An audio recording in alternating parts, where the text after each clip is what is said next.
Hello, everyone, and welcome to that one time we read manga podcast where we four friends decided to start reading manga together and coming here and talking about it. My name is Tim, and my fun fact today is that we're going to be doing something a little bit different in the podcast, and I'll explain more after the boys here give their greetings. Hello, everybody. My name's Duncan. My fun fact for today is Duncan's Learning Corner. We're going to go over some vocabulary today. Last episode, we neglected to properly title government-sanctioned pirates. Those are called privateers. No, we named them. They're called the Seven Warlords of the Sea.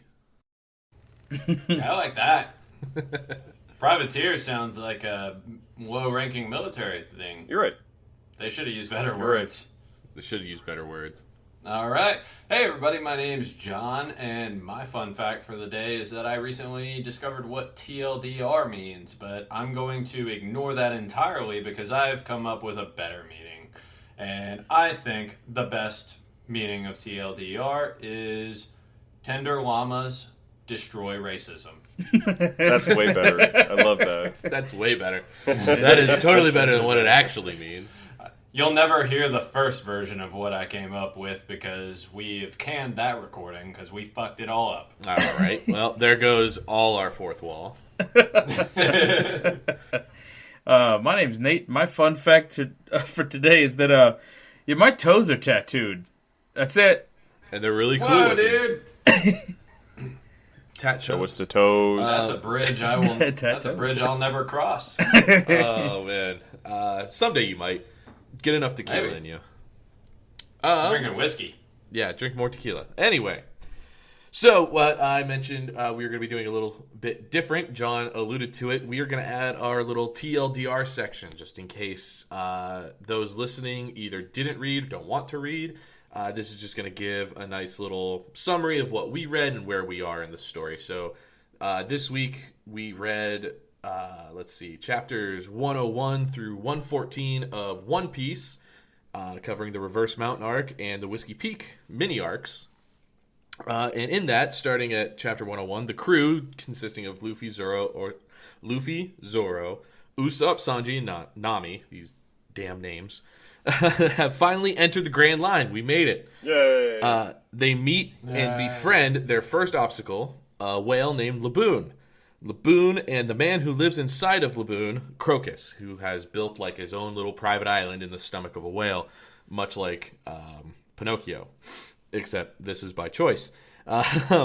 They help Laboon and rescue him from the mysterious Mr. Nine and Miss Wednesday, and they eventually take those two mysteriously incompetent Team Rocket lookalikes to a town called Whiskey Peak. Oh my god, I have that exact thing written in my notes. Right? So they're immediately taken to Whiskey Peak, where they're welcomed with open arms, and it's a giant party. Everyone's great at everything. But not as all as it seems. Zoro figures out that the people hosting the party belong to a mysterious organization named Baroque Works, and they are quickly surrounded and are about to be killed. Zoro saves them. Turns out Miss Wednesday is actually a princess from another kingdom who is entrusted to the Straw Hats to get to her kingdom, and they move on down the Grand Line after all's said and done. Forgive me if it's a little rough. This is, like I said, the first instance we're doing it. It'll get more concise and probably make a little bit more sense as we go on. Works for me. All right. Yeah. I dig it. But for now, fellas, we're in the Grand Line, like we said. And what's the first thing they have to do? Sail up a mountain. Easy day. Yeah. Easy day. Easy day. I got so excited reading that first part that they were shooting up a mountain and like trying to get things out of their way because all of the currents are shooting up this mountain, and the panels were amazing. I was like, I kept sending little panels to Tim. I was like, Tim, this is cool stuff. I'm loving this stuff. And Tim's like, I don't even know what's going on. Yeah, exactly. Like the panels of them fighting like the weather, like just like experiencing the Grand Line and its many different weather patterns is hilariously fun. And out of context, you have absolutely no idea what's happening. It's just people flying around and sound effects going across and wind and snow and rain. It's a ton of fun. Yeah, the Grand Line doesn't sound very fun. And then the one time the excuse me, the weather clears up. Nami starts panicking because now they're in the calm belt, and that's apparently where all the sea monsters live, in the calm waters. Oh man, I loved all the sea monsters. They were cool. Yeah, I was They gonna were say very I like that 2-page spread they had of all the sea monsters. That was pretty cool. Yeah, they were very fun. So, so they have to sail up a mountain because apparently the stream is just so strong. It's shooting up Reverse Mountain. And at the end of Reverse Mountain, they run into something else. They think it's another mountain, but it's actually, I think the species is actually called an island whale sitting there. They're about to crash into it. Yeah, I just had it up. I think it's island whale. Pretty sure you're right there. Pretty sure it's island whale. He's just big as an island, Yeah. allegedly. And he's all, scarred up and everything. But I only bring it up because I had in my notes here that Luffy can befriend anything. Literally, anything. The power of friendship is the #1 theme across most big protagonist. I guess maintagonist is fine too. That's a fun word. It's close enough. Yeah. I'm gonna use that from now on. Okay, maintagonist it is. Luffy's no longer a protagonist; he's a maintagonist. He's the maintagonist. Maintagonist. I He love do it. be antagonizing some people too, so he's not always pro. That's true, That's fair. but he's usually antagonizing the right people. That's true. Yeah. Like he antagonized the whale in order to befriend him. Yeah, it's a weird reverse psychology thing. But yeah, it always blows my mind where I'm like, oh, I mean, given the time of day, he could probably befriend every single sea monster we already saw. Yeah. Which let's hit that real quick because I didn't expect it to go down the way that it did as far as like him befriending the whale and saying, "All right, Mr. Whale, we're gonna have to fight later on." But like I was just thinking about that's kind of pretty brutal. Like you're just, it's like sticking an arrow into. I mean, I guess a whale or like a whale or a dolphin or something, and saying, "Hey, I don't know, maybe a dolphin's a little bit too small there, but that's kind of mean." But as we've covered, Luffy's the main antagonist, not necessarily a protag, not necessarily an antag, but he's kind of a dick sometimes. It's like if you shoot an arrow at a deer and you just, like, it doesn't kill it, but you just look at it and go, you just made an enemy for life. And then now it's got something to live for. Oh, yeah. That's a really good point there. Like, Yeah. It's such a sad way to think about that, because, like, imagine, like, you don't know what you're doing. You're going hunting, and you take a .22 rifle out to go hunting for a deer, and you're not a great shot. You just don't have an idea of how ballistics or hunting or anything works, and you shoot him in the butt with a .22. Now he's just sitting with that for the rest of his life. He's like, man, that fucking sucked. I don't think he's going to sit with that. I don't think he's not gonna sit for a while, but that's probably gonna hurt for a long time. I can't help but think maybe you guys misread or misinterpreted the idea here. It was because the whale was sad, so he beat it up and then said, "Don't worry, I'm coming back for you." No, I think I got it. right. Listen, hear me out. But to make him not sad anymore. Put yourself in the perspective of the whale or the deer for the. I don't know whether. Can we stick with the whale? I don't know where this deer. So pretend you're a deer and you're just waltzing through the woods, and then all of a sudden you get shot in the butt. You're probably so pretty what? upset You're about it. probably pretty The whale was sad because his friends died, and he doesn't understand because he's a whale. We're talking. But he's sitting there depending on those friends coming back, and yeah, they died, so he's sad about it. And the whole thing was like Luffy gave him another reason to live. It's like if the rest of the deer abandoned you, then you would be sad until you get shot in the butt. Drop again. the deer. We're done with deer. We're done with it. We're out on the sea. We're pirates. No, there's no deer. Whale Well, we too know that angry we- to be sad. Yeah. Well, we know deer have very small brains compared to whales, so all right, that's also fair. true. That's true. That's fair. But I'm just saying. But then it we was have kind bears. kind of a dick move. Yeah, we have bears. So polar bears. If you have a .22 rifle and a polar bear, All right. Ay vey, this has been it's already been an episode. And we're 10 What minutes about ocean deer? in. No, they don't exist. Shut up. Doshin. I guarantee you in One Piece, there's one somewhere. There might be, but you'd be damned to find one. We got the Red Sea Moose. The Red Sea moves. Well, that's true. So okay, yeah. So he beats up the whale, so it's not sad, and it makes another friend. He's like, "You're really strong. We have to fight again." I just wanted to say it always baffles me that Luffy can just make friends with anything, usually by beating it up. But I also wanted to say that the whale even has a backstory, and of course, it's a sad one. Like this poor whale. It starts beating its head against the red line, the giant continent that bisects the world. Which I can't wait to learn more about that, because it sounds like we have yet another destination. We made it to the Grand Line. Now we're get to the Red Line. It seems like we have a lot of destinations ahead of us from what they showed us. And in order to get to the very last island, there was a bunch of different paths that you could take with the compass things. What are they called? Yeah, with the log pose. Yeah, the log posts that have like memory of the directions that you took of some sort. Yeah, but you have to like calibrate them, like, and each island's different. So I think what was it?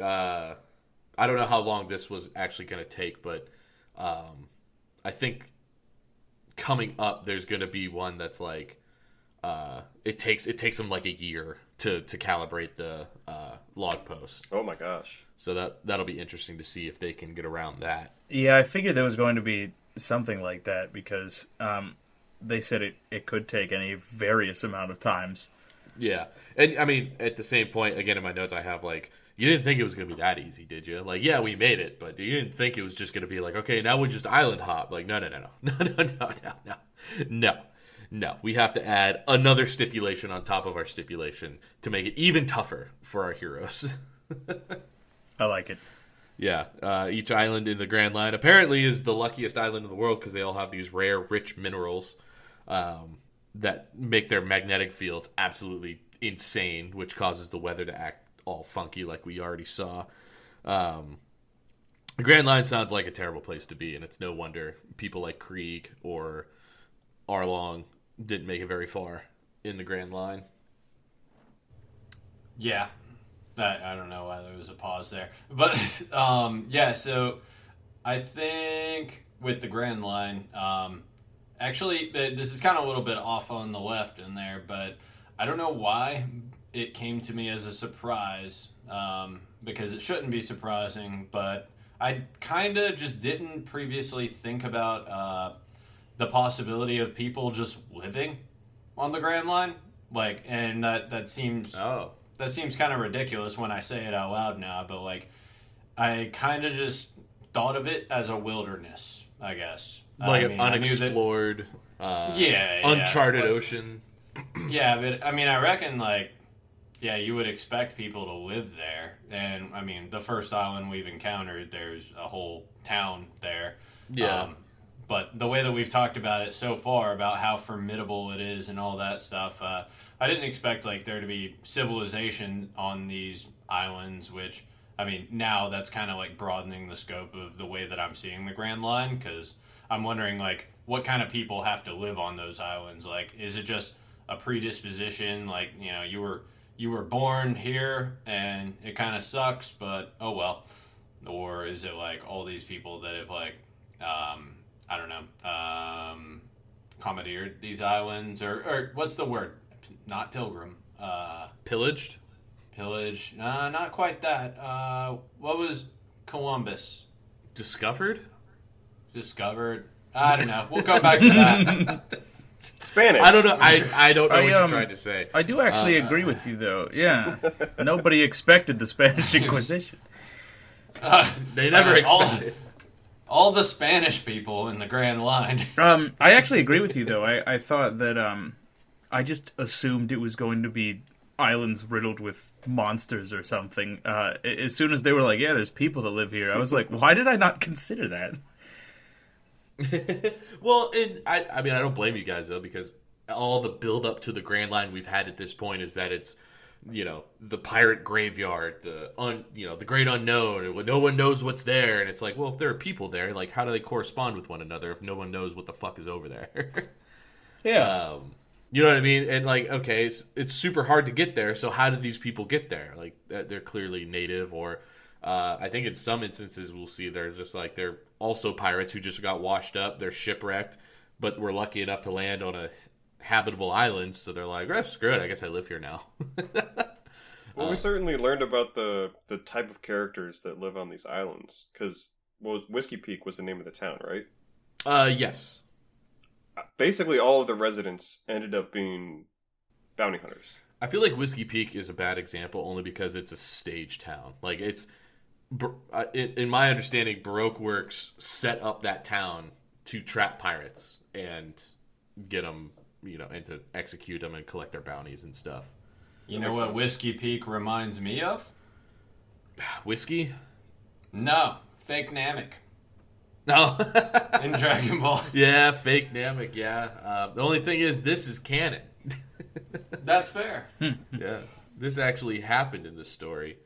Well, we get there to Whiskey Peak because we meet two very strange Team Rocket fools called Mr. Nine and Miss Wednesday, who are just so incompetent in everything they do. They're trying All to, day. so they're hunting Laboon, and they keep being thwarted by Crocus, the man who lives inside Laboon, to an extent. I mean, he's not a big fighter, but he's smart, so he keeps outsmarting them. Doesn't seem very difficult, and then they actually do blast off again, like in the middle of the fight. Yeah, they're like, at first you're kind of like, whoa, who are these guys? And it just doesn't matter after a minute. They just get thrown into the stomach acid ocean because this is, the whale ate the Going Merry and all the crew, and they're on a stomach acid ocean in this whale, and that's where Crocus lives. And I'm just, the whole time I'm thinking, like, that's got to smell awful. Like, it's just got, air has just got to be gross. It does. It Especially considering that there's a bunch of rotting dead bodies in there. Yeah, like, it's stomach acid, dude. I thought that No way. it was really cool that he was kind of mechanized on the inside. Yeah, that's the other thing, too. I'm like, well, maybe he doesn't need to eat because Crocus just keeps, like, ripping out meat for metal. It's weird. Yeah, a that's mecha kind of whale. odd. It's a very mecha whale. Mecha whale. Yeah, I wish he transformed. So I actually did want to bring one thing about Crocus, and then we can move on to the Mr. and Miss Baroque Works characters. And it's only because in a previous episode, when we were talking about Hunter x Hunter, and the captain of the ship if you remember, the captain of the ship taking them to the trial was like, oh, blah, blah, blah, something about Gon. And he goes, what do you think, Geen? Like, Gon's dad. And Yeah. I remember we had a discussion of, like, did you think that character was actually there and he was talking to him, or was it just talking to his memory like anime always does? And there was something very similar when Crocus sends everybody off out of Laboon. He's like, well, Roger, I think they're going to make it. And I just instantly was like, okay, let's not get ahead of ourselves. Roger is not there. He is dead. I had that exact same thought when Crocus made that statement after everybody had left. He's like, this is like exactly what happened at Hunter x Hunter. Yeah, exactly. But I am curious to who Crocus is and how he knows Roger. Is he just someone else who he met along the way? Because, the whole point of Gold Roger is that he's the first one to reach the end of the Grand Line. So, like, did Crocus meet him? Or, like, maybe this is part of his crew? Like, who knows? I might be remembering wrong, but I thought there was something in there about Crocus being a part of Roger's crew. But maybe I'm wrong. I mean, I read all of One Piece usually in the mornings, like 6:30 a.m. while I was, like, sitting waiting to go into work. So Yeah. I might be wrong on there. That's just, when you mentioned that just now, that's, like, what I was thinking in my mind. I thought that's his origin. I can't remember, but it would make, I can't remember right now. But if you remember reading it, then Maybe. I mean, I have it in my head. I can't say that I am the best at reading, nor do I have the best memory. So if I find it and it's true, then I'll let you know. But that's what I thought going into that conversation, but I might be wrong. Okay. Reading is hard. Reading can be is. hard, especially when we space them out like this. Yeah. Yeah, reading can be very hard. But I just wanted to bring it up just so we didn't have yet another debate of like, wait, was Roger there? Is he not dead? No, he's dead. He wasn't there. It was just talking to a dead man's memory. Like, that's all it was. So they take on Mr. Nine and Miss Wednesday because Luffy's a kind idiot. And even though these people have shown no reason to be trusted, he goes, yeah, sure. We'll take you on. We'll take you to Whiskey Peak. And they get there, and Whiskey Peak is freaking awesome. Like, they just start having a freaking party. Turns out the whole crew is actually good at something. There's no party like a Straw Hat party. And it was super fun for me to read through like how each crew member was doing at the party. Like, Luffy goes through 3 different chefs worth of food. Zoro, I love that scene. I was going to mention that. That was really funny. yeah, they're all like passed out on the ground because he worked them so hard. Zoro outdrinks 20 men. Nami outdrinks another 20, and then Sanji hits on 20 women all at once. A true savant. Okay. And Usopp talks to 30 people, I guess. I don't know. Yeah, Usopp. He's useless. Yeah. Everybody hates him. And Not everybody. everybody hates Usopp. All the homies love Usopp. We love Usopp. Yeah, so backtracking real quick to the thing that I was thinking about, and maybe this is what I was thinking as far as like Crocus and his origin with Roger. He doesn't definitively say it, but on the panel that you mentioned earlier, Tim, he is talking to himself, and he says, "Could that be the bunch of pirates we've been waiting for?" And it says, "We have been waiting for all this time. That boy has a strange air about him. ... A Roger." Oh. And so, yeah, I don't know. Maybe, obviously, he has something to do with Roger, and like something that we don't know. But he doesn't definitively say that he was a part of his crew or anything. My so. clever anime prediction is that he was a rival captain. Whoa. But in the way that they were like friends. Like but friendly also rivals? Yeah. Yeah. Kind of like, yeah. I mean, maybe. My prediction on that, since we're going to do that, is that he was a part of Roger's crew, and something caused Roger to be the only one that ended up getting in trouble for whatever it was. I don't know the origins, but I think he sent his crew away, and he took the blame for whatever it was, thus why he was hung. Decapitated. Yes, that. Executed. All right, Nate, care to take a stab at it? I've been thinking. I didn't really have a theory on it. I don't know. I'm sorry. A manga theory. Okay, well, those are very good predictions. I predict Mine's the best. that the crew that Laboon's waiting for is Roger's crew. Oh. Wow, Ooh, that's a good point. that'd be also, wild. I don't trust anything that you say because I know you know. Look, hey, I just wanted to make a prediction, okay? I'm allowed to make predictions even if, I know the actual outcome. I'm still allowed to predict it. It's the only way I'm allowed to talk about this series in front of you people. Yeah. He's metagaming us. Don't trust a single thing he says. Yep, everything he says is false. Oh man, so they take Mr. Nine, Miss Wednesday to Whiskey Peak because they got the log post from Crocus. Actually, there was something before we got a really cool look at the Grand Line map, and like we already mentioned it, all the islands leading up to the very end, to an island called Raftel or Laugh-Tail in the Funimation dub. It's another one of those L to R translation things. So they're calling it Raftel in the manga. That is apparently the island at the end of the Grand Line and the one that Roger's crew made it to hide or discover or whatever the One Piece is. If it exists, it's there. That's the legend, at least. So that was a cool little, it's just a cool little deep dive of just like, okay, so we have, like, the Grand Line was our goal, but now we have the Red Line is the next goal, but our ultimate goal is to get to Raftel, or Laugh-Tail if you prefer. I don't know. I'm going to call it Raftel. I like Raftel because Laugh-Tail seems weird. It does seem weird, but that's how Funimation dubbed it. I looked it up. That sounds like a Funimationism. That's how Gold Roger got killed. He offended the Navy by laughing too much. And they were like, this fucking guy. Yeah. And everybody knows that you're not allowed to have fun in the Navy. Yeah. No fun. Nope. Not allowed to have fun. So yeah, Crocus gives him his log post. After Luffy picks up Mr. Nine's log post, but then eats Nami's food, so Sanji kicks him and breaks it.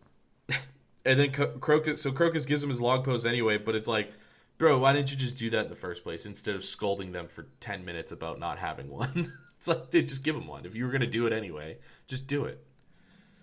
Just do it. Just do it. I don't know. It was just one of those little isms that I'm just kind of like, that doesn't make much sense. Why didn't you just do that in the first place if you're going to do it anyway? It's manga. He's a grumpy old man who lives in a whale. I guess I could cut him a break. Yeah. Yeah, that's fair. He was a nice old bloke at the end anyways. Yeah. Oh, man. So, fast forwarding back to the party. What was your guys' favorite part? Mine was absolutely Nami out drinking everybody. Like, even out drinking Zoro. Yeah. That was you go ahead. Oh, I was just gonna say I like that. My theory with Luffy seems to be standing is that he can keep eating because his stomach stretches. Oh man. Yeah, he just continuously eats because he'll never be full because his stomach's made of rubber. Love it. Yeah, good call on that one. Yeah. Another episode of Luffy being out of the loop on something.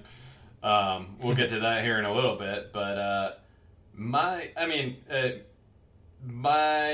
don't know what my favorite was on this. I mean, honestly, I think everything surrounding the action was the most enjoyable for me. I mean, because if you have any experience with storytelling at all, Storytelling. You can kind of tell, like, they're making a huge point about, like, this place being so nice and so hospitable. No, you got it. All right, yeah. So they're making a whole point in that, and I mean, you kind of know what to expect. Like, all right, these guys are gonna betray you, and we have a little bit more backstory behind that before then, anyways. But I mean, I think the coordination, but maybe not even coordination, just the common sense between everybody on the crew but Luffy was wonderful. Like, everybody coming, like, they knew, like, hey, this is too good to be true, so let's not get too wasted, let's not get too full of food, because we're probably gonna have to fight some people. I took a lot from that, like, value-wise, and then, of course, Luffy had an opportunity to fuck it up, and he did, and it was fun. You say everybody, but I believe Usopp was knocked out for a good portion of the whiskey. That's what. Well, I don't count him as a person because everybody hates Usopp. Nobody hates Usopp. Everybody hates Nami. Okay. This will be a war forever. All the homies hate Nami. No, but I did like how she outdrank everybody, even a nun. She outdrank a nun. Granted, she wasn't a real nun, but she was dressed like one. So.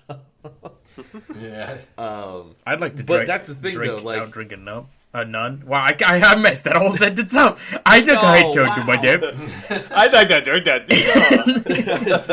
I too would like words someday. Maybe I can get some. Maybe.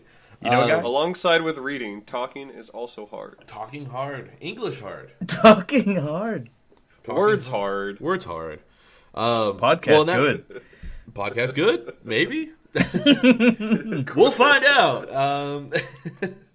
No, well, and that's the thing, John. You said like they had common sense not to get like drunk enough or screwed up enough, but like Zoro actually drank 20 like drinks, and Nami actually drank all those things. They just have amazing anime livers where like they were that was genuine alcohol they were drinking. And Zoro gets up later, he's like, do you honestly think 20 drinks is enough to get me drunk? I'm like, yeah. What the fuck?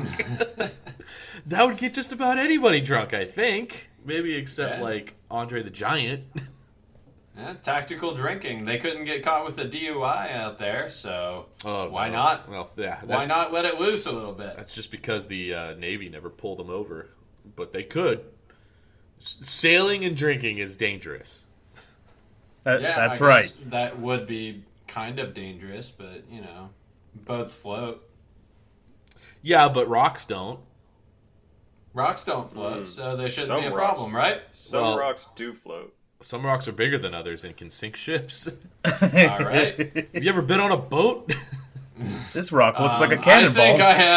I think I have a very well-rounded boat resume, Tim. Thank you very much. I don't know, man. I've been on the USS Niagara. And as someone who has been drunk on a boat, I've never crashed. You've never been in charge of the boat. Correct. Yeah, there you go. As somebody who has driven boats before, alcohol is not recommended. I was like, go ahead, implicate yourself.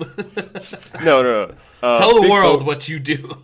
Big boat, small lake. It's like flying airplanes, just in 2D instead of 3D. Oh my god, you drank and flew an airplane? I refuse to answer that question. I don't like that you just compared boats in a lake to an airplane. Well, yeah, it's like little plane. Are you drunk big right now? Plane, little sky. Little spy? What the fuck? Big plane, little sky. That's it's not a okay. boats in water. Do you know how What big have they been teaching you in engineering school? Do you know how big the sky is, dude? Like, what the It's fuck? like the biggest thing we have. Yeah. It's bigger than the ocean, at least. Yeah, but then you look at all the military aircraft wrecks over the past couple of years, and it gets a lot smaller. No, the technology just sucks. What are we talking about again? I don't know. Drinking and driving boats. How I think Zoro... we're talking about hunting deer. No. The Zoro and Nami have amazing anime livers and can instantly stand up and not even stammer or stutter. They talk better than both of you guys. Stone cold sober, too. 40 drinks between them. That's insane. But Zoro notices that, they're in a trap. Mr. Nine and Miss Wednesday were not very nice. Even the guy who greeted him to the island, I forget his name, Ingraham, I think his name was, or Ingraham? It's a stupid name. It's like Ipraboborio or something. Oh, yeah, his real name is like Ingraham, and his code name is like, Ipraporio. I forget. I didn't write it down because I had a stroke trying to read it. But he's funny, just because he keeps, getting in tune with himself. And it turns out, yeah, exactly. But it turns out he's Mr. 8 of Baroque Works, and all these names are really funny. Baroque Works is a fun little organization of bounty hunters, and Zoro was almost recruited by them, allegedly, or they tried to recruit him. He said no because he thought code names were stupid, and I tend to agree with him. Yeah. And we also found out the power scaling, which we love power scaling in this podcast. Love power scaling. And this will dive into a little bit more about Baroque Works later on, but Mr. 8 is only 8 in line as far as like strength ability, and we find some that dwarf him entirely as far as strength ability goes.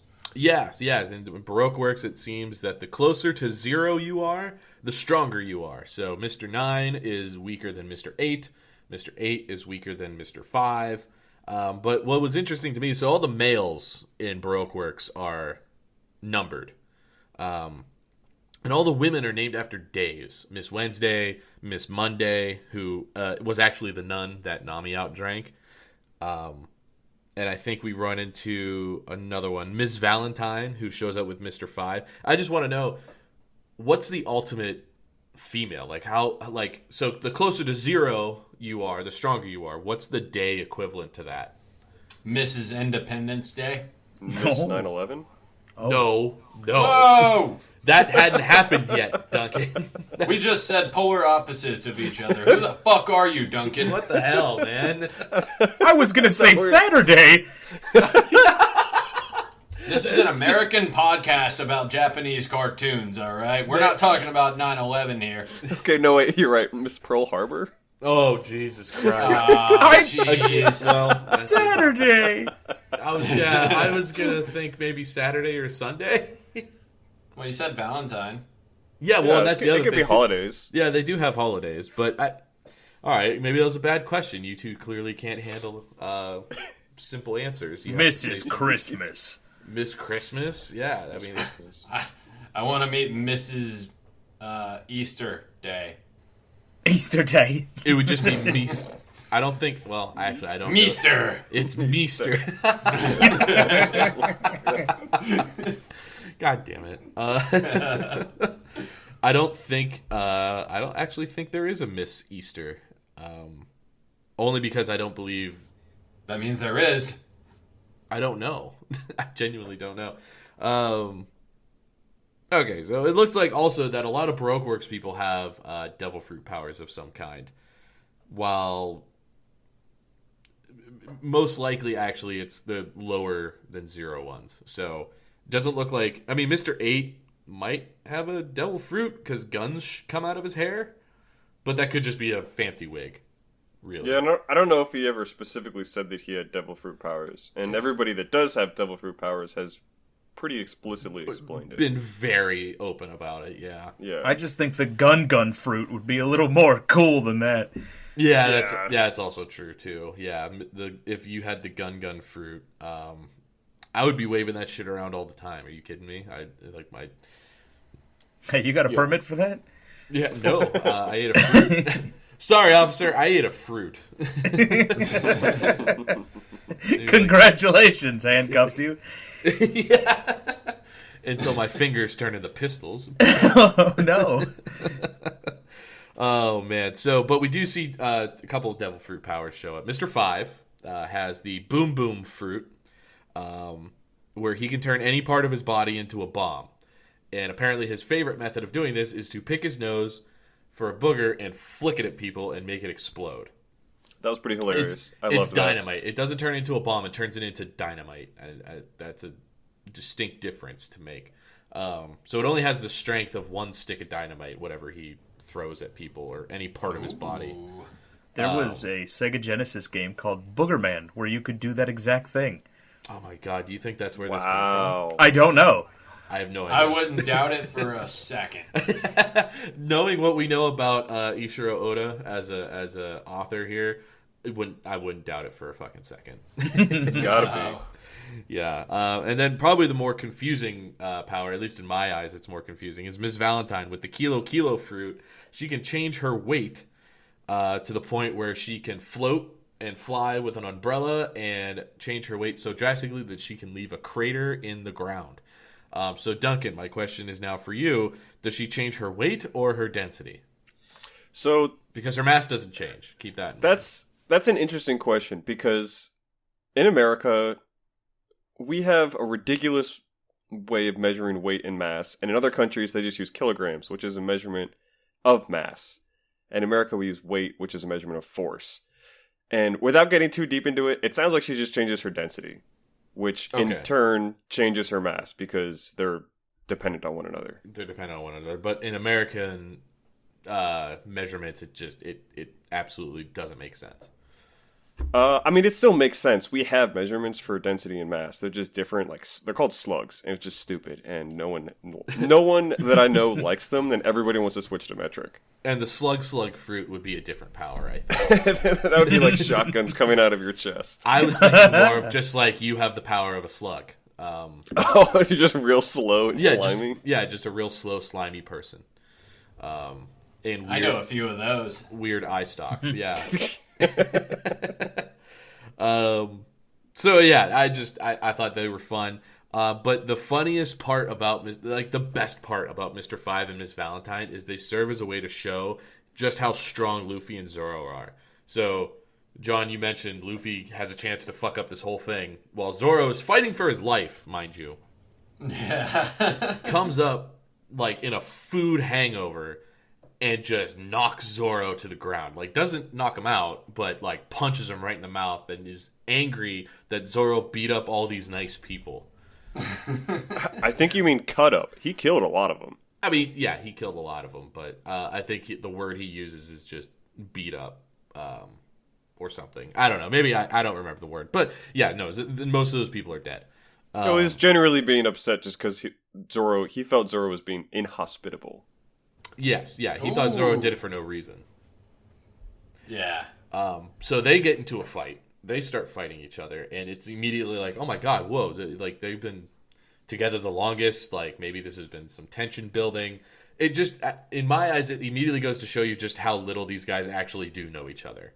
Like Luffy, for whatever reason, wouldn't put it past Zoro for even a second to kill, all these nice people who fed them and gave them a place to stay and a party. For whatever reason, Luffy thinks that is not beyond Zoro's capabilities. And Zoro obviously is just too stubborn to actually explain anything and just immediately starts attacking Luffy right back.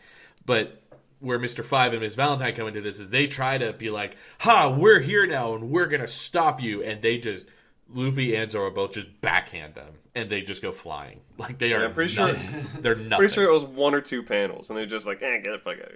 Yeah, the fight between Zoro and Luffy is so intense that the other Baroque works don't even matter. And it's very fun. It just goes to show more gaps in the power between our crew and some of the enemies they're running into. So let's see here. Anybody got anything else real quick in this little area? I do. So we'll have to link this later in our social media pages, but I shared a picture that was one of my favorite panels from this section, which is Zoro really upset, yelling, "I sliced your boogers in two!" Oh, yeah, because Mr. Five flicked one out. Exactly. And he cuts it in. It's a really cool scene, too, because he's like midair with his legs crossed and cuts it in. The explosions kind of slice the area in half, which is pretty sick, and then he just yells, "I sliced him in two!" That was great. Yeah, I do love that. The whole fight with Zoro, like taking on not all of Baroque Works, but the people who are there, all the bounty hunters at least that are there, really cool. Like Zoro gets a really nice time to shine, taking on multiple enemies. Now, granted, he does a lot of running away because they're using a lot of projectiles, and he's not probably at his peak yet to where he can just slice 1,000 bullets out of the air. But when he does get like the Mr. 8, Mr. 5, or whoever one-on-one, like he is a force to be reckoned with.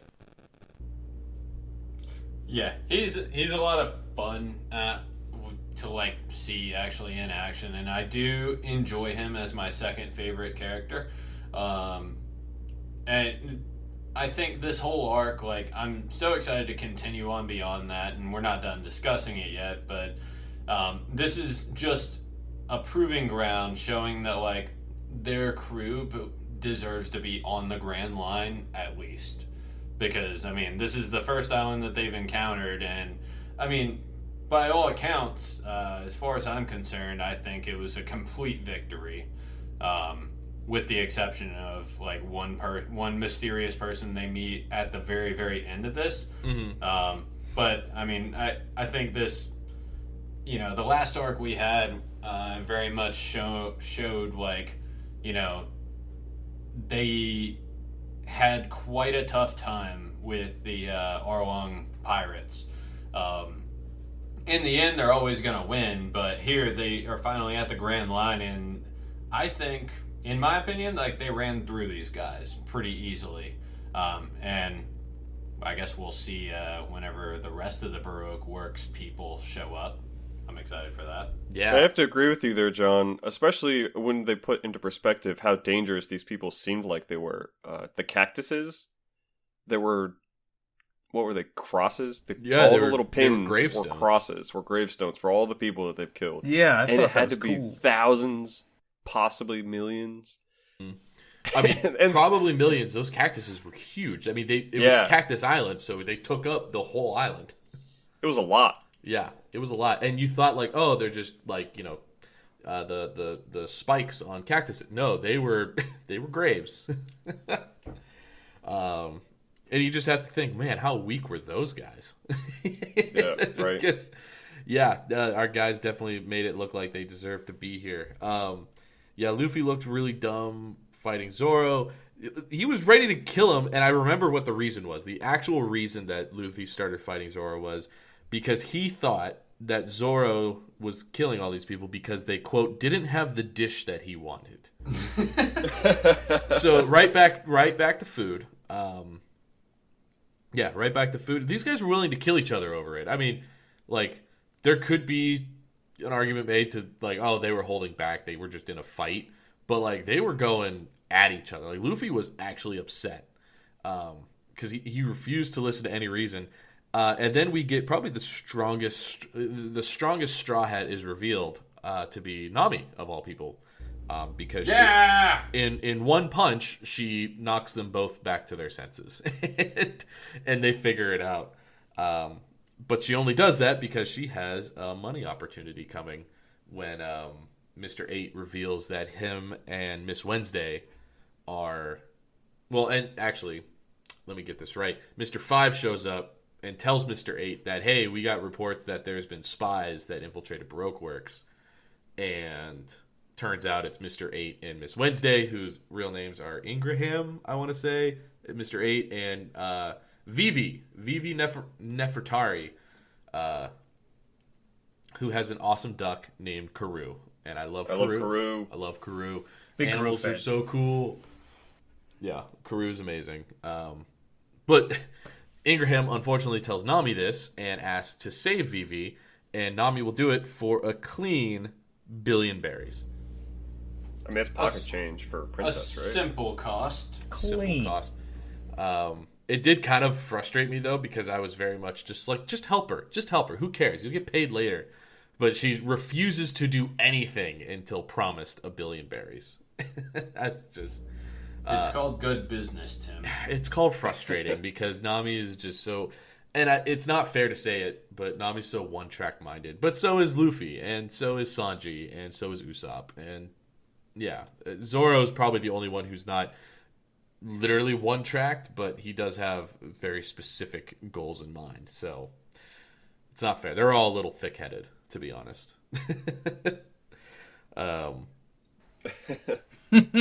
Yeah, and that's how she gets Zoro to help out too, by forcing him to pay back 300,000 berries that he didn't even use.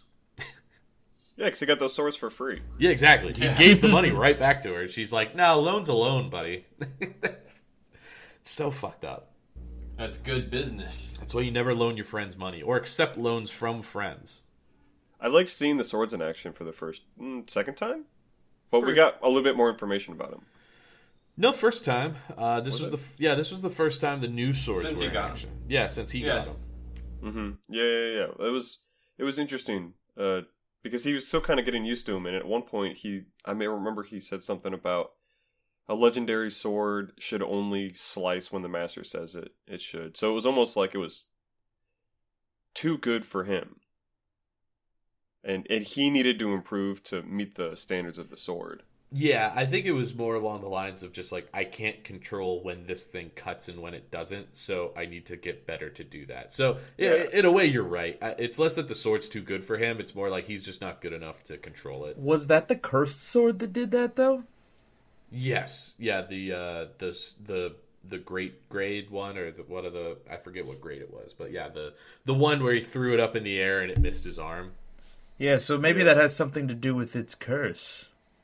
Oh, it definitely does. I definitely feel like that's what's going on with it. I think it's going to be one of those things where, like, I think, as Tim was kind of alluding to, I think it's going to be like like he has to earn the respect of the sword, or he has to, like, I don't know, like overcome a demon or something. I don't know what. I don't know. The demon's just gonna pop out of the sword one day and be like, "Yo, I'll do what you want if you can beat me." Yeah, fight me, bro. Fight me, bro. Tired of being thrown around by an amateur. It's certainly something. One of the things, especially, that I'm looking forward to learning more about in the series is, let's see, I have the names written down. Getetsu 3 and Yu Bashari are the two sword names. I don't remember his third one, but I hope that we get more of that. I mean, really, the only thing that even is different in my eyes is like the two swords kind of look the same, and the only one that in my mind is special is the white one, the one that's in the white sheath. Right. That's the only one I can ever tell the difference of. Okay, I know that's his friend's sword, so it's special. Like that means something. The other swords, they have the exact same like hilt and color scheme on the sheath and stuff. So they don't mean anything to me right now. I can't differentiate them. That's fair. Yeah, they all look the same. Let's see. So start rescuing Vivi, Mr. Igaram, Igaram, Igaram, whatever. Igaram? Yeah. Ego Raptor? Their names can be whatever it is that we want. Yeah, I'm in charge here. I have dominion. I didn't vote for him. Really running with this power trip, Tim. You don't vote in a monarchy. What is this? Oh, but they do rescue Vivi from the other Baroque Works people, and they're like, "Why are they hunting you?" And she's like, "I can't tell you. I can't tell you."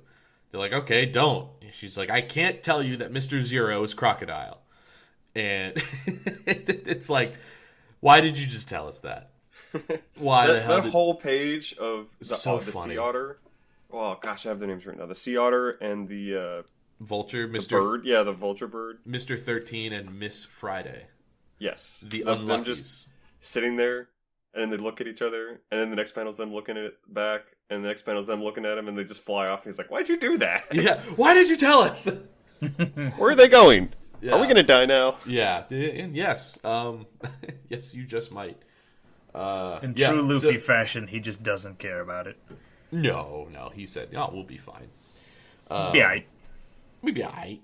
We'd be alright." So Crocodile is one of the 7 warlords of the sea, and the third we've heard of. But we've only met one, and that was Mihawk. So we have no idea what Jinbei or Crocodile are up to or what they're like. But we know Crocodile's no good because he's the elusive Mr. Zero, the leader of Baroque Works, destabilizing Arabasta Kingdom that Vivi is from. Her father is the king. And, that's all I have to say about Crocodile right now. I wonder if Sir Crocodile's an actual crocodile, or if it's just a name. Bro, how wild. He's one of the elusive reptile men species who are 11.5 times stronger than human. Oh, I'm on Team Reptile, man. I'm for this. Team Reptile, man. I thought you were saying like a literal crocodile. Like we're going to get all the way to the Arabasta Kingdom and there's just going to be a fucking crocodile sitting there with a fucking like eye patch or something. Oh, man. Also, like Gator Loki. Yeah, but like doofier. That's a very real possibility as far as I'm concerned. Well, considering that Mr. 13 is a sea otter and Miss Friday is a vulture, clearly animals can work in Baroque Works, so why can't their leader be one? That's true. They clearly do not discriminate. No. I would love to see an alligator with an eye patch dunk. Dude. Oh, yeah. Callback. That thing is going to dunk. It's going to dunk. Yeah. Would it be able to dunk harder than Arlong? Dude, if it's a reptile, yeah. It'd eat Arlong, bro. That's a interesting thing to wonder, because if you think of a saltwater crocodile, which is the apex crocodile, or the apex reptile, I guess, and then the great white shark being the apex fish. And they're about the same size, because a great white shark is typically about 20 feet long. And a great white, or a great white crocodile, a saltwater crocodile. Oh, no. If I'm not mistaken, can regularly get up to 20 feet. But Arlong was not a great white shark. He was a fucking sawtooth shark or whatever. So I think Crocodile's dunk ability is going to be twice that of Arlong. I like this. Long way to go for that one, but okay. Yeah, Yep. I like have to it. wait. We'll have to wait and see if we meet Crocodile, what his dunkability rating is. So far, we have 2 for more than Arlong. I'm gonna say just about the same. I would miss the Arlong Dunkers. Let's see how they face off against the Crocodile. The Crocodile and his hunters. There you go. No, they already have a team named Baroque Works. It's fine, and they already have numbers, guys. This is a basketball team right now. The Baroque Works. Oh shit! Their dunkability just increased. The Baroque Dunks. The Baroque Works is just a basketball team, guys. That's all they are. I knew it. This guy read the manga. He's telling the truth. Yeah, see? I'm back. I'm back. Oh, man. So now the Straw Hats are being hunted by Baroque Works as well, because they also know Mr. Zero's true identity. And that's, I mean, yeah, what are you going to do? You know one of the warlord's secret identities, and now you're going to be hunted to death. So Igrahim comes up with the idea that he's going to be a distraction so the rest of the Straw Hats can get away. They have to wake up Sanji and Usopp first. So Igrahim goes to be a distraction and is literally killed in like seconds after the ship takes off. As soon as they leave, the entire island just goes up in flames. Yeah. No, it wasn't even the island. It was the ship. It was just such a huge explosion that it lit up the horizon. Was it? I thought it was just the whole island got nuked. No. It was the ship. The whole ship got That makes nuked. a lot more sense. Yeah. No, they didn't outrun an explosion like nuke. No, the ship blew up, but it was such a huge explosion on the ship that it lit up the horizon, which is why all their faces illuminate. And it's at this moment, Luffy snaps back into captain mode and goes, "Oh, fuck, we're in danger. We have to go." Yeah, that was pretty. That was a pretty intense moment. Yeah, and poor Igram, we'll never see him again. But he was funny while he lasted, I suppose. R.I.P., bro.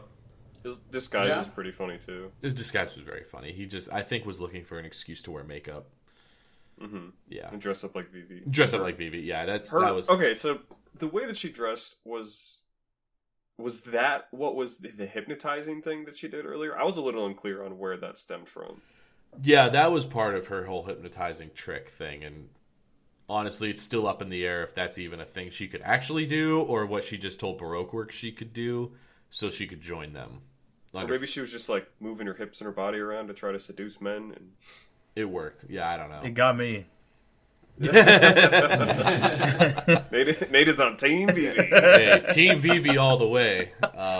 Actually, I'm Team Karoo. Not out of any like romantic thing. Just that duck is so cool. I'm on Team Karoo for romantic reasons. Okay, well, then here we are. Cool. We made it. We're on episode. We're on episode 9 of the podcast, and we're already into loving ducks. Isn't it great? Dude, love ducks. Nothing better than a good old duck. Duck lover. Nothing better than a good Ducks old... only do good things. Duncan the duck lover. Ducks are enemies of the state. Birds aren't real. Come on. We all know this. Birds aren't real. Get over it. Karoo's real, though. He's real in my heart. Karoo reminds me of those things from Final Fantasy. What are they called? Chocobos. Chocobos. Yeah, chocobos. Yeah. Yeah, except he has probably a little bit more personality than them. Yeah, that's true. Those are kind of just completely absent-minded. Not completely, but they are, beasts of burden in Final Fantasy. There are lots of different types of chocobos, but I don't have time to educate you here. That's We'll save that for later then. We'll start a new podcast going that one time we talked about Final Fantasy and it just goes on forever. No, it's just that one time we talked about chocobos. Yeah. It's one episode. Chocobo enthusiasts. Chocobo enthusiasts. That one time. Imagine how long it would take to do an episode for every Final Fantasy game. It would take 16. My God. How long it would take to do every episode. All I'm saying is Not how many episodes. All I'm saying is there's 16 mainline games now, so it only takes 16. Well, 10 has a part 1 and a part 2, so 17. Shove it up your ass. Oh, and then there's also like the 7 different Final Fantasy 7 games, so more than that. We're at 21. And then there would at least be, Nate, how many... What? Yeah, do you not know how many Final Fantasy games there are, Duncan? No, we went from 18 plus 7 to 21. Yeah. All right. Are we talking about tactics? Are we gonna? I said we don't have time for this. We don't have time for this. I mean, Final Fantasy 14 is 20 episodes on its own. Leave a comment if you want a Final Fantasy podcast that neither of us want to do. Oh my god. I'm gonna do it. No. I'll do it by myself. I'll talk to myself. We love Final Fantasy, but that's a lot of work. We'll just call All my it. fault. We'll call it What have I Nate's. done? We'll just call it Nate's Final Fantasy. Oh. It's just him in a room talking to himself. Oh my God. I'll be done podcasting by the time that's done. Yeah, maybe. When this podcast fails, we'll implement the final solution. Don't wish and that do into the the- universe. Now, wait a minute. And that the final solution will be to get followers from the Final Fantasy. Huh. Huh. Well, let's not count our Karus before they hatch. I'm so sorry. So we met Miss All Sunday. Yeah, Miss All Sunday is rad. Oh yeah. She shows up on the ship and is just like, hey, I know who Crocodile is, and I know you know who Crocodile is, so I'm going to help you get there. And it's like, what? Wait a minute, what? It's a coup. How the hell did you get here? And also, who the hell are you? And also, you don't tell me what to do, says Luffy. We do end up learning that she got there via turtle. Yes, she rode a sick-ass turtle who I wonder if it's friends with Karoo. And Luffy even points out in one of the panels, he's like, "Oh, a turtle. That's cool." See, environmental storytelling with turtles. A turtle's just a sea duck. That's a nonsensical statement. We don't have time. don't have time. Think about what ducks do and what turtles do. Ducks sit and waddle around on ponds, and then they kind of fly sometimes. And then turtles, they sit and waddle around in the Why do we humor you? and kind of walk sometimes. Why do we let you talk? Get out of here. I keep saying it. We don't have time, John. And they're rad surfer bros. They're rad surfer bros. But before she starts riding off on her turtle into the sunset, she has some kind of power. But we don't see what it is, because Usopp and Sanji have her surrounded. Maybe it's Usopp and Zoro, I forget. But then out of nowhere, they just get fucking knocked down the banister. But we don't see how she does it. All we know, it doesn't look like she moves. And then one of the Straw Hats is like, "Oh, so she's a fruit user," and I'm just like, "Yeah, but what is it?" A fruizer. Is it gravity? I thought it was gravity. Yeah, that's what I was gonna say too. That would be wild. Grav fruit. The grav fruit. I don't know. We don't get a clear look at it, and it's not explained. All we know is that she definitely has it. The Newton fruit. And she Newton gives fruit. them. Doesn't she give them? So they have the log post from Igraram. That's the permanent. Right? Didn't he give them the permanent log post to Arabasta? Or no, he took it for himself, didn't he? Because They got something to the next island. I got a little bit confused in those couple of panels. I reread them and I didn't really fully follow. I want to say Igram took the permanent one because he was going to run back quickly, and Luffy or someone was like, "Hey, our log post is done, so we're just moving on to the next island." And it's only relevant here because Miss All Sunday's like, "Here, I'll give you a permanent log post to Arabasta," and Luffy takes it and crushes it and goes, "You don't set the course here, I do." Which I thought was a really cool moment of just like, "Yo, this is my ship, and I'm in charge here, not you." That's fair. And they do discuss how it could have been a trap, which is totally viable. It also could have been a trap, but then when they're like, "Yeah, we're going to Little Garden," and Miss All Sunday is just like, "Good luck." She's like, "Yeah, that's a death trap waiting to happen, so, best of luck to you, I guess." But they didn't want her help, so she's like, "Sweet, I'm going to get on my sick-ass turtle and surf away." Mm-hmm. It's a pretty cool turtle. It's got a hat. Pretty cool turtle. It's In cool. terms of power scaling, though, Miss All Sunday, we couldn't really figure out, what would the equivalent be of the female Baroque Works characters, like counting down wise, and the closer to 0, the more powerful you are. But she's the only one who has like an adjective in her name, like all Sunday instead of just Sunday. That might be the best day. I don't know. Well, they also described her as the vice president and The vice commander. Supreme Commander. Supreme Commander / vice president. Yeah, that's what it was. Oh, okay. Oh, Well, then she's- All Sunday might be the female equivalent. Yeah, she's got to be either like 0 or 1 because it sounds like she's trying to coup and take over. Ooh, yeah. I Or maybe think Mr. she Zero's a just might be- bastard.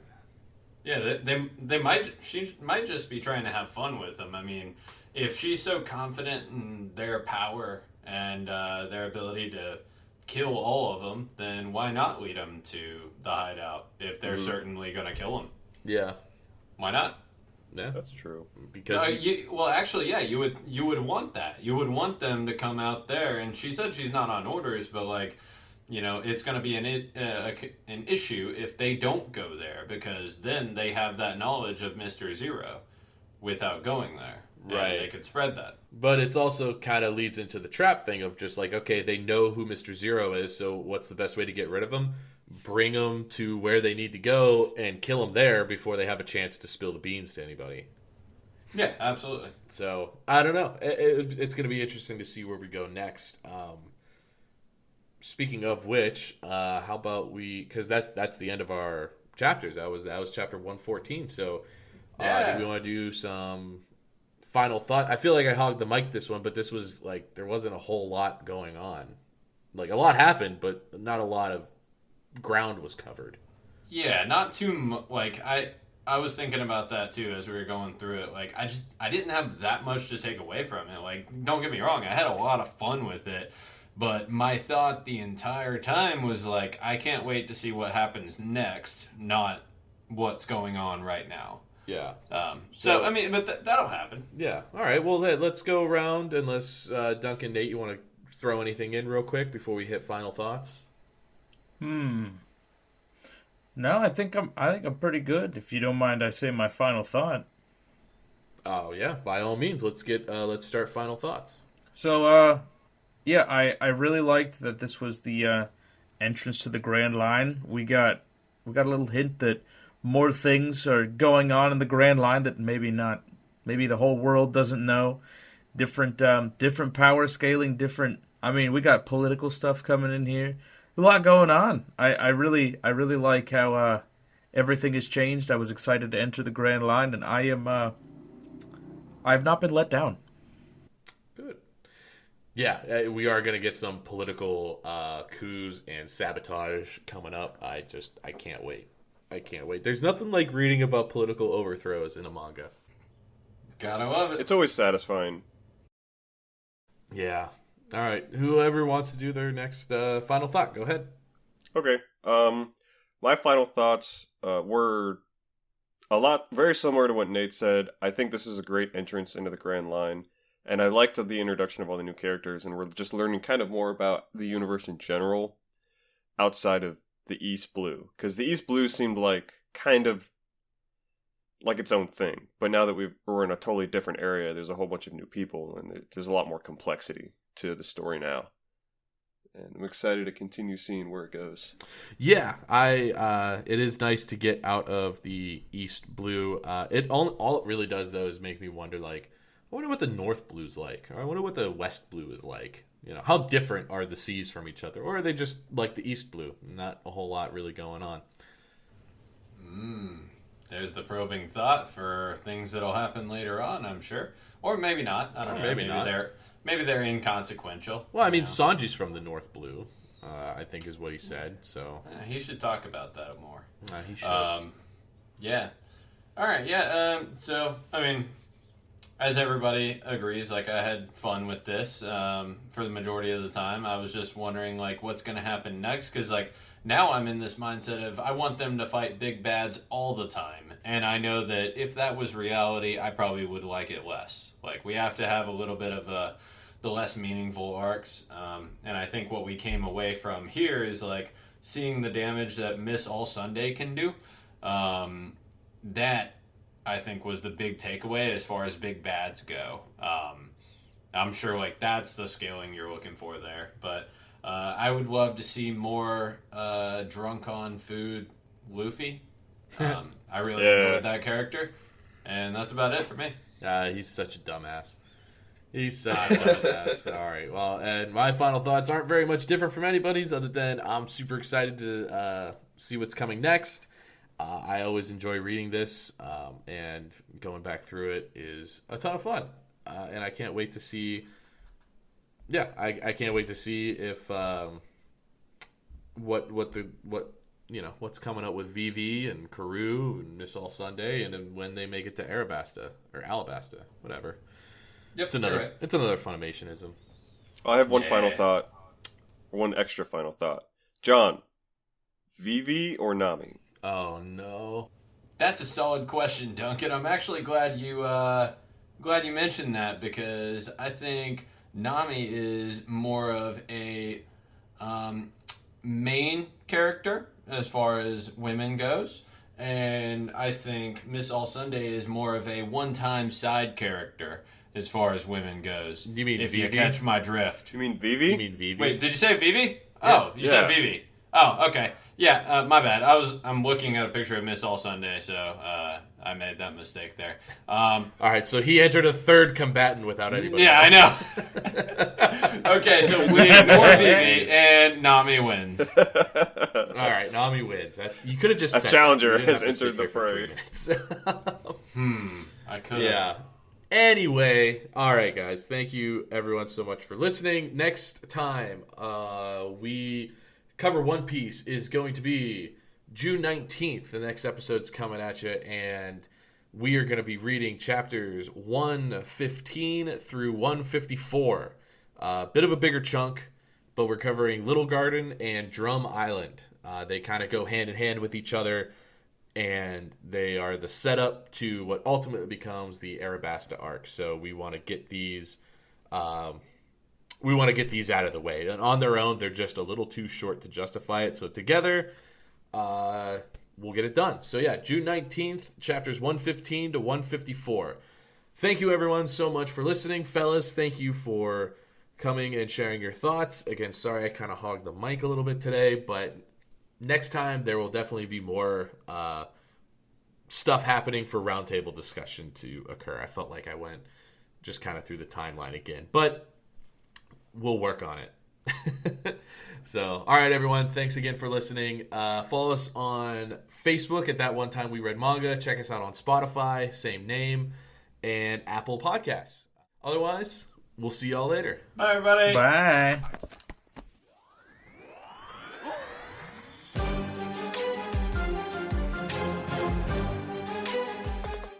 I sliced your boogers in two. Gross.